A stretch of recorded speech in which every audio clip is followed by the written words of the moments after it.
ബഷീർ ദിനവുമായി ബന്ധപ്പെട്ട് തയ്യാറാക്കിയ ചോദ്യോത്തരങ്ങളടങ്ങുന്ന രണ്ടാമത്തെ പാർട്ട് വീഡിയോയിലോട്ട് എല്ലാ കൂട്ടുകാർക്കും സ്വാഗതം. 1990 ബഷീറിനെ വല്ലാതെ മുറിപ്പെടുത്തിയത് മലയാള സാഹിത്യ ലോകത്ത് ഒരു കൊടുങ്കാറ്റായി മാറിയതുമായ ഒരു സംഭവം ഉണ്ടായി. ഒരു പുസ്തകമാണ് അതിന് ഇടയാക്കിയത്. ഏതാണ് ആ പുസ്തകം? ഉപ്പുപ്പാൻ്റെ കുയ്യാനകൾ. ബഷീറിൻ്റെ വിവാദമായ ഉപ്പുപ്പാൻ്റെ കുയ്യാനകൾ എന്ന പുസ്തകത്തിന് മറുപടിയായി എം അഷ്റഫ് രചിച്ച കൃതി ഏത്? ബഷീറിൻ്റെ ഐരാവതങ്ങൾ. ബഷീറിൻ്റെ പ്രകൃതി സ്നേഹം പ്രകടമാക്കുന്ന കഥ ഏത്? തേന്മാവ്. ബഷീറിൻ്റെ കുടുംബകഥ എന്ന് വിശേഷിപ്പിക്കാവുന്ന കൃതി ഏത്? പാത്തുമ്മയുടെ ആട്. പട്ടം താണുപിള്ളയെ പരിഹസിച്ച് ബഷീർ എഴുതിയ ഏകാംഗ നാടകം ഏത്? പട്ടത്തിൻ്റെ പേക്കിനാവ്. ബഷീർ തൻ്റെ ദുരന്തം നിറഞ്ഞ ജീവിത അനുഭവങ്ങൾ നർമ്മം കലർത്തി വിവരിച്ചിട്ടുള്ള കഥ. ജന്മദിനം. ബഷീറിൻ്റെ മകൾ ഷാഹിന കഥാപാത്രമായി വരുന്ന നോവൽ. മാന്ത്രികപ്പൂച്ച. ബഷീറിൻ്റെ ആകാശങ്ങൾ ആരുടെ കൃതിയാണ്? പെരുമ്പടവം ശ്രീധരൻ. ബഷീറിൻ്റെ ഒരു കഥയുടെ പേരാണ് ശശിനാസ്. എന്താണ് ആ വാക്കിനർത്ഥം? ഇപ്പോൾ വിടർന്ന പുഷ്പം. ബഷീറിൻ്റെ ബാല്യകാല സഖി അറബിയിലേക്ക് മൊഴിമാറ്റിയത്?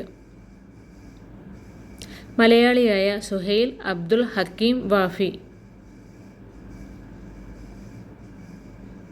തീവ്രവാദ സംഘടനയുടെ മുഖപത്രമായ ഉജ്ജീവനത്തിൽ ഏത് തൂലികാ നാമത്തിലാണ് ബഷീർ ലേഖനങ്ങൾ എഴുതിയിരുന്നത്?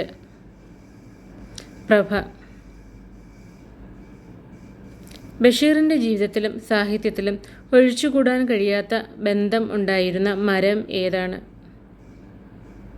മാങ്കോസ്റ്റിൻ. ബഷീറിന് കേരള സാഹിത്യ അക്കാദമി അവാർഡ് ലഭിച്ചത് ഏത് വർഷമാണ്?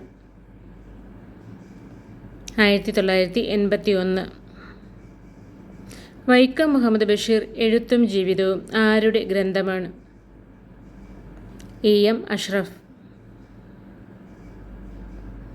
5ാം ക്ലാസ് പഠനകാലത്ത് ആരെ കാണാൻ വേണ്ടിയാണ് ബഷീർ വീട്ടിൽ നിന്നും ഒളിച്ചോടിയത്? ഗാന്ധിജിയെ. ആനവാരി രാമൻ നായർ, പൊൻകുരിശ് തോമ എന്നീ കഥാപാത്രങ്ങൾ ബഷീറിൻ്റെ ഏത് കൃതിയിലുള്ള കഥാപാത്രങ്ങളാണ്? ആനവാരിയും പൊൻകുരിശും.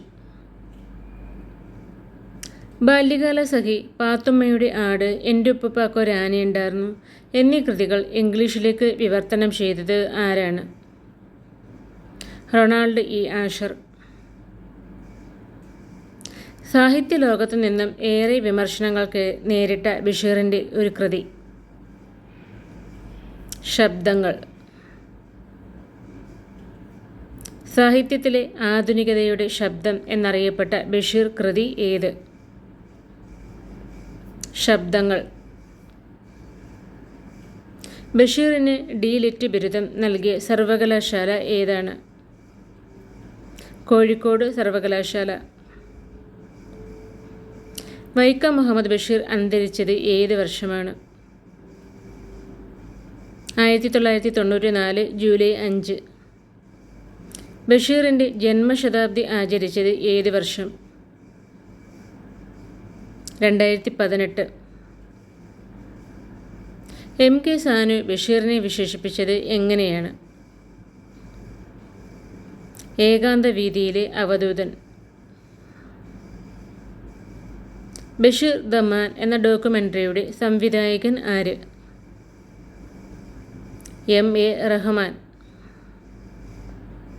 മരിക്കുന്നതിന് മുൻപ് മാവിന് വെള്ളമൊഴിച്ച മനുഷ്യൻ്റെ കഥ പറയുന്ന ബഷീറിൻ്റെ കൃതി ഏത്? തേന്മാവെന്ന കഥ.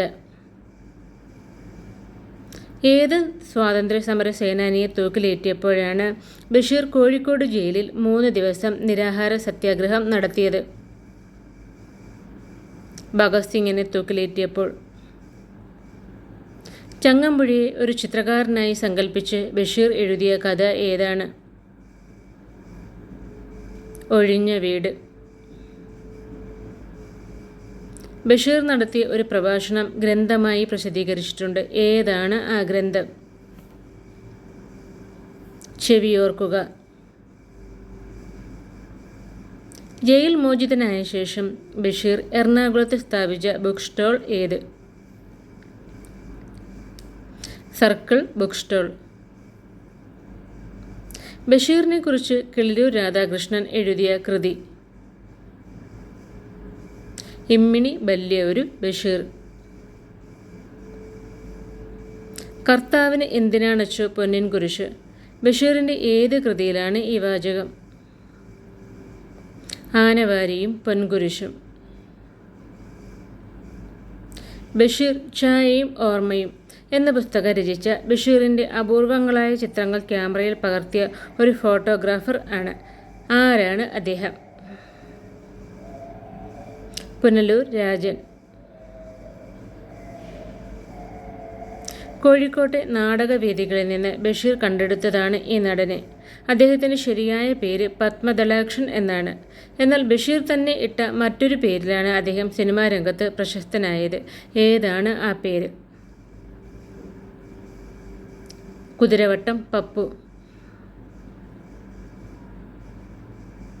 കുട്ടികൾക്ക് ബഷീറിനെ പരിചയപ്പെടുത്തിക്കൊണ്ട് കിളിരൂർ രാധാകൃഷ്ണൻ രചിച്ച ബാലസാഹിത്യകൃതി? ഒരിടത്തൊരു സുൽത്താൻ. അടുത്തത് കൂട്ടുകാർക്കുള്ള ചോദ്യമാണ്. ബഷീർ സൃഷ്ടിച്ച സാങ്കല്പിക ഗ്രാമത്തിൻ്റെ പേര് എന്താണ്? ഉത്തരം അറിയാവുന്ന കൂട്ടുകാർ കമൻറ്റ് ചെയ്തോളൂ. അടുത്തൊരു വീഡിയോ ആയിട്ട് നമുക്ക് വീണ്ടും കണ്ടുമുട്ടാം. അതുവരേക്കും എല്ലാവർക്കും ബൈ. Thanks for watching.